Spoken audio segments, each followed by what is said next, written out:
Assalamualaikum warahmatullahi wabarakatuh. Perkenalkan, nama saya Risma Sri Devi, NPM 181000303, kelas C, mata kuliah Perbandingan Hukum Perdata, dosen Ibu Tuti Rastuti, SHMH. Di sini saya akan menjelaskan hasil resum Perbandingan Hukum Perdata melalui 3 sumber buku. Yang pertama ada buku dari Dr. Haji Salim HS SHMS, yang kedua ada buku dari Dr. Sunarjati Hartono SH, dan yang ketiga ada buku dari Dr. Beni Ahmad Saebani MSI.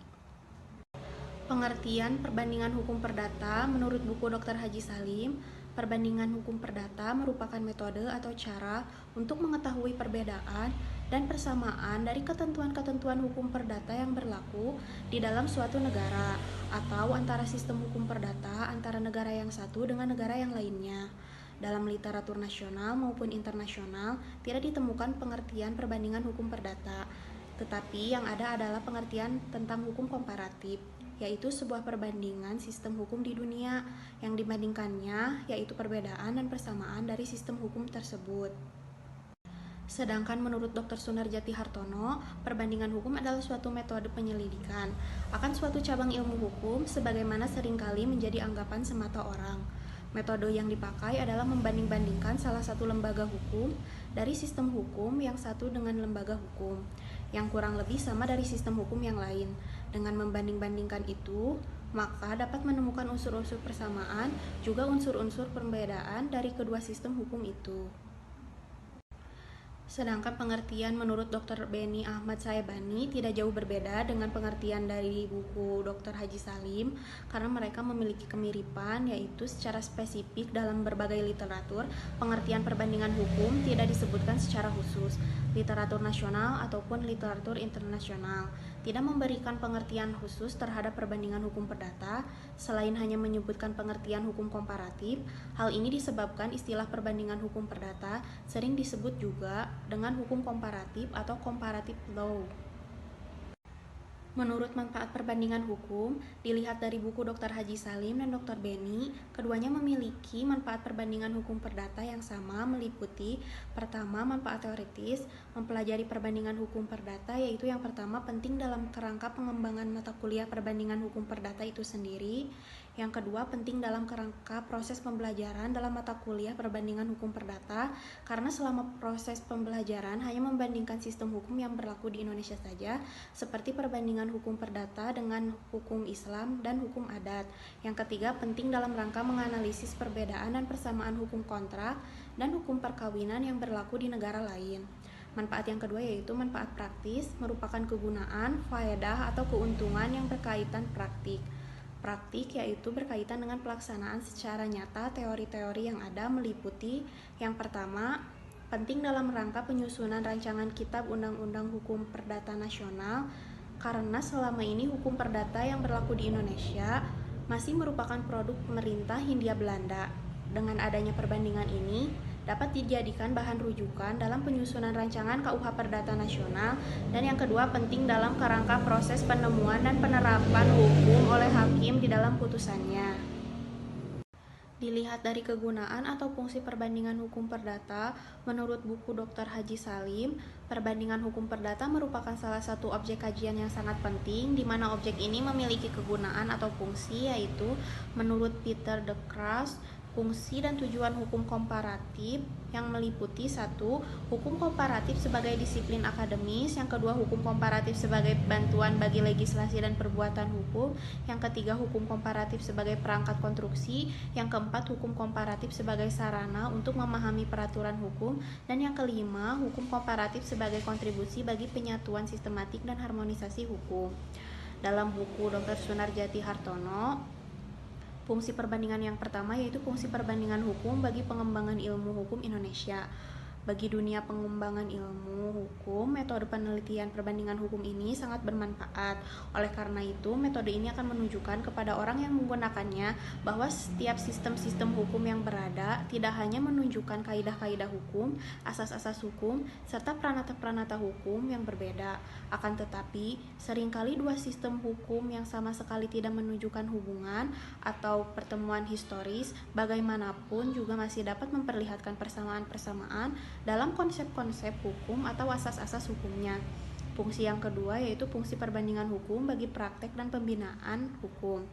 Tampak bahwa di samping manfaat yang besar sebagai bidang teori, basic research, dan pendidikan, perbandingan hukum juga sangat bermanfaat bagi praktek, khususnya bagi apply research dan pembentukan hukum baru, baik oleh lembaga legislatif tetapi juga oleh para hakim dan arbiter dalam menyelesaikan masalah yang dihadapinya, lembaga eksekutif, dan bahkan bagi para pengacara dalam rangka membela suatu perkara atau konsultan dan notaris apabila mendampingi kliennya dalam pembuatan suatu kontrak.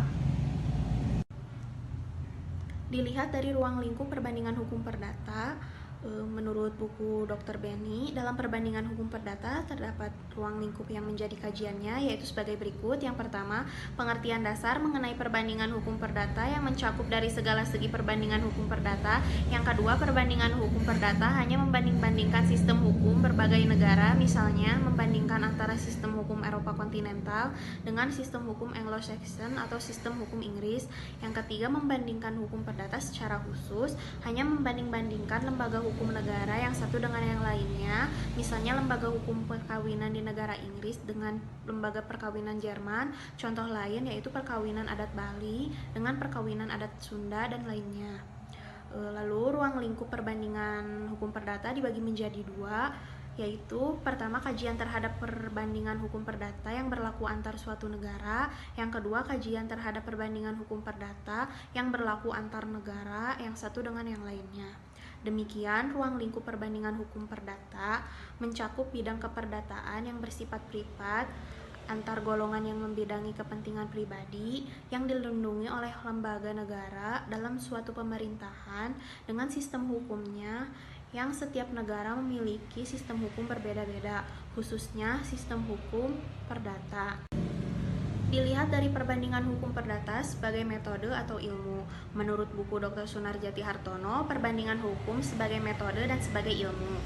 Pada umumnya memang terdapat dua paham tentang perbandingan hukum ini. Ada yang menganggapnya sebagai suatu metode penelitian belaka, tetapi ada juga yang menganggapnya sebagai suatu bidang ilmu hukum yang mandiri.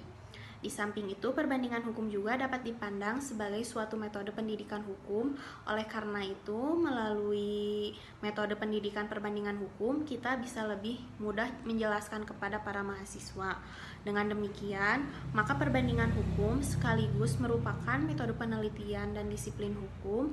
Di samping itu juga dapat digunakan sebagai metode pendidikan hukum yang cukup ampuh dalam masa pembangunan yang berencana ini, terutama untuk secepat mungkin dapat memenuhi ledakan kebutuhan masyarakat dan agar supaya hukum nasional kita benar-benar menjadi sarana pembangunan menuju keadilan masyarakat.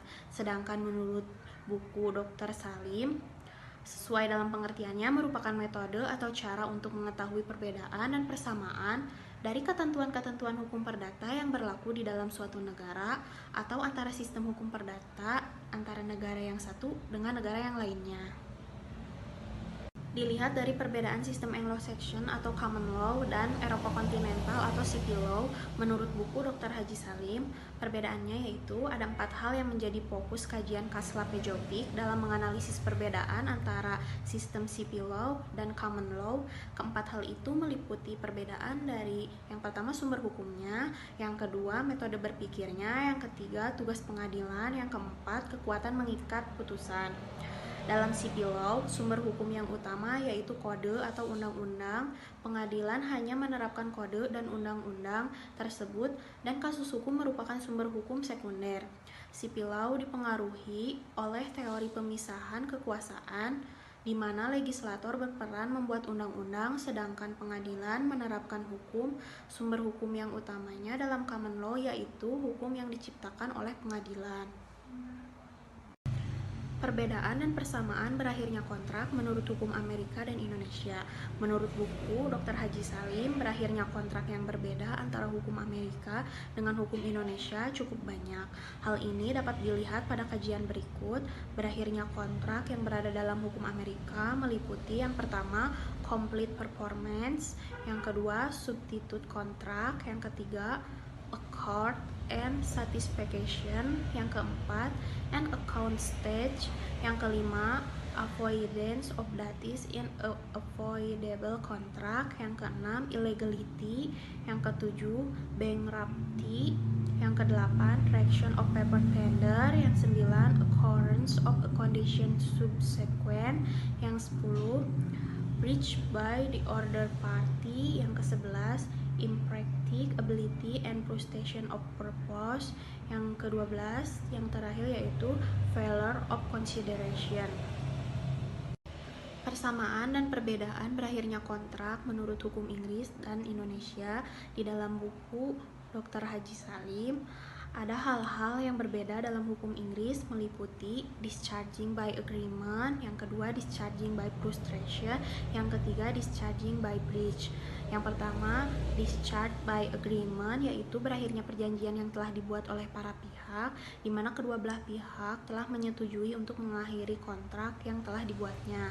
Yang kedua, discharge by breach merupakan cara berakhirnya perjanjian yang telah dibuat oleh kedua belah pihak, di mana salah satu pihak mengakhiri kontrak tersebut karena salah satu pihak melakukan pelanggaran terhadap kontrak yang telah dibuatnya. Yang ketiga, discharge by frustration merupakan cara berakhirnya perjanjian di mana salah satu pihak tidak dapat melaksanakan prestasinya karena ada kejadian yang di luar dirinya. Ini erat kaitannya dengan keadaan memaksa. Perbedaan dan persamaan berakhirnya kontrak menurut hukum Inggris dengan hukum Amerika.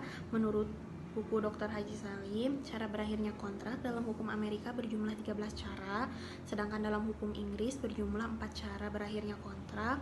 Ada 3 cara yang sama, yaitu yang pertama complete performance atau discharging by performance, yang kedua breach by the other party atau discharging by breach, dan yang ketiga impracticability and frustration of purpose atau discharging by frustration.